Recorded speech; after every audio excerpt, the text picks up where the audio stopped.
Hi friends. இந்த reasoning alphanumeric sum எப்படி போடணும் அப்படின்னா, அவங்க ஒரு நோட்டேஷன் கொடுத்துருக்காங்க.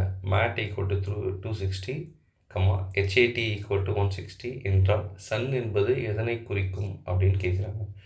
ஸோ இதுக்கு நம்ம ஃபஸ்ட்டு என்ன பண்ணணும் அப்படின்னா, A to Z வரைக்கும் எழுதிட்டு அதனுடைய நம்பர்ஸ் நம்ம கொடுத்துடணும். 1 2 3 4 5 6 அப்படின்னு 26 வரைக்கும் நம்பர் கொடுத்துருங்க. ஸோ 26 வரைக்கும் நம்பர் கொடுத்துட்டு என்ன பண்ணணும்னா, அந்த லெட்டருக்கு என்ன வேல்யூன்னு பாருங்கள். இப்போ MAT, எம்முக்கு வந்து என்ன இருக்குது நமக்கு 13. இப்போ எக்ஸாம்பிள் MATக்கு வந்து அவங்க சொல்லியிருக்காங்க, எம்முக்கு வந்து எவ்வளோ 13 மல்டிப்ளை, ஏக்கு வந்து 1, டிக்கு வந்து என்ன இருக்குது 20.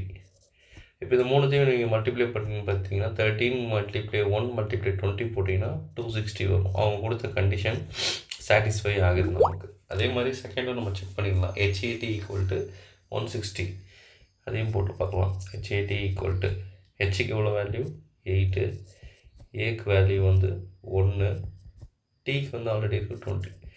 இப்போ 8 × 20 × 1 வந்து பார்த்திங்கன்னா 160 நமக்கு வரும்.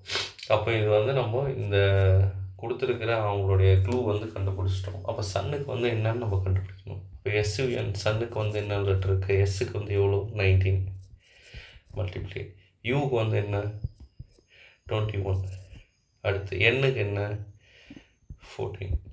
அப்போ நம்ம இது மூணுத்தையும் நம்ம மல்டிப்ளை பண்ணி பார்க்குறோம் அப்படின்னா, ரெஃபர் எடுத்து நீங்கள் மல்டிப்ளை பண்ணி பார்த்தீங்கன்னா உங்களுக்கு எவ்வளோ வரும் அப்படின்னா 5586. ஸோ அப்போ அந்த சம்மோட ஆன்சர் வந்து உங்களுக்கு ஆப்ஷன் C 5586. இது மல்டிப்ளை மட்டும்தான் வரும்னு கிடையாது, ஆடும் வரலாம், அப்படி இல்லை ரெண்டு நம்பர் விட்டு வரலாம், எப்படி வேணால் வரலாம். ஸோ இந்த சம்மில் வந்து பார்த்திங்கன்னா அதனுடைய நம்பரை மல்டிப்ளை பண்ணியிருக்காங்க. சில இடத்துல ஆட் வரும், மைனஸ் கூட வரலாம். சரிங்களா, அது நம்ம போட்டு பார்த்தா தான் தெரியும். ஓகேங்களா, இது வந்து 2025 இந்த இயரில் நடந்த ஜனவரி மந்த் நடந்த எக்ஸாமோட கொஸ்டின் இது. தேங்க்யூ. வீடியோ பிடிச்சிருந்தால் ஷேர் பண்ணுங்கள், சப்ஸ்கிரைப் பண்ணுங்கள், லைக் பண்ணுங்கள். தேங்க்யூ.